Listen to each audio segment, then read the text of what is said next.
নমস্কার, আমি চামেলি from UK. কেমন আছেন সবাই?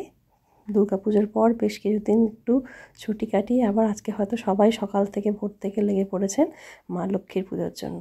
লক্ষ্মী পুজোর অনেক অনেক শুভেচ্ছা প্রত্যেককে। আশা করি প্রত্যেকেই হয়তো লক্ষ্মী পুজো করছেন, যাতে লক্ষ্মীর আগমন আমাদের বাড়িতে ক্রমাগত হতেই থাকে। কারণ ওটা না হলে পরে সবই একদিকে, কিন্তু এটাও দরকার আমাদের জীবন পথ চলার জন্য, জীবনটাকে এগিয়ে নিয়ে যাওয়ার জন্য।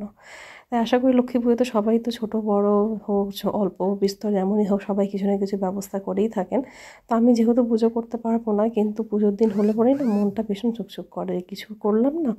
তো সেই জন্য অল্প করে একটু কিছু বানিয়ে ফেললাম। তার কারণ হচ্ছে আমার বাচ্চারা, ওরা আবার এই পুজোর দিন হলে পরে ওদের স্পেশাল কিছু রান্নাবান্না কিন্তু খুব দরকার। আর ওদের স্পেশাল রান্নাবান্না হচ্ছে মানে লুচি লুচি ওদের চাই, ভীষণ লুচি প্রিয় আমার দুটো বাচ্চাই। তো ভালো লাগে যখন বাচ্চারা আমাদের যে ট্র্যাডিশনাল ফুড আছে সেগুলো যখন খেতে পছন্দ করে না, তো সত্যি কিন্তু খুব ভালো লাগে ওদের জন্য এই সমস্ত কিছু বানিয়ে। সে যাই হোক, মেয়েদের জন্য তাই জন্য ঠাকুরের নাম করে, মায়ের নাম করে অল্প করে কিছু বানিয়ে ফেললাম। তাই লুচি ভাজতে বসেছি। যদিও মানে এখানে তো সবসময় সম্ভব হয় না যে একদম গরম গরম তখনই ভেজে দেবো, যেহেতু আমার রাতের বেলা কাজে যাওয়া থাকে, তাই আমাকে দিনে দিয়েই সব কিছু করে রাখতে হয়। সে লুচি হোক, রুটি হোক, পরোটা হোক, যাই হোক না কেন।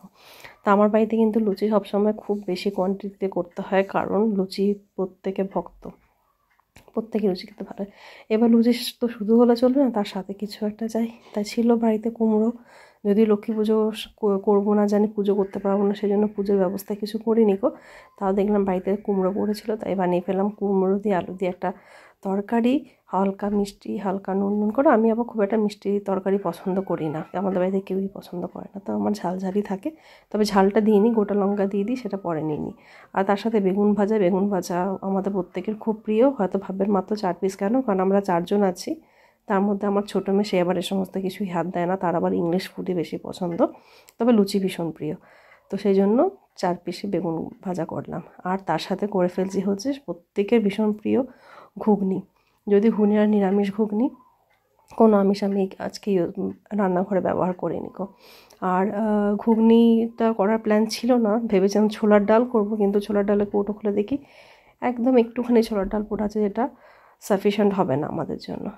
তাই ঘুগনিটাই করে ফেলি নিরামিষভাবে। আর নিরামিষ ঘুগনিটা আমি কীভাবে করি সেটা হচ্ছে, আমি টমেটো দিই, আর আমি একটা নিজে মশলা বেটে রাখি, সেটার মধ্যে ধনে, জিরে, দালচিনি, গোটা এলাচ, ছোটো এলাচ, তারপরে মৌরি, 2 রকম মশলা করে, একটা মৌরি বেশি দিয়ে, একটা মৌরি কম দিয়ে।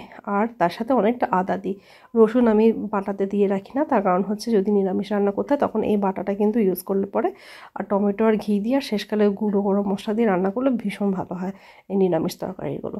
তো আমি এই মশলাটা বানিয়ে রেখে দিই সবসময়, যখনই আমার নিরামিষ কিছু রান্না, নিরামিষ হোক আমিষ হোক, দুটোতেই ব্যবহার করি। আমিষ হলে পরে তখন রসুন পেঁয়াজটা দিয়ে দিই, আর নিরামিষ হলে তো সমস্ত কোনো গল্পই নেই। এই আমার ঘুগনি রেডি হয়ে গেছে। প্লেটার এখনও তৈরি করিনি, বাচ্চারা এলে করবো।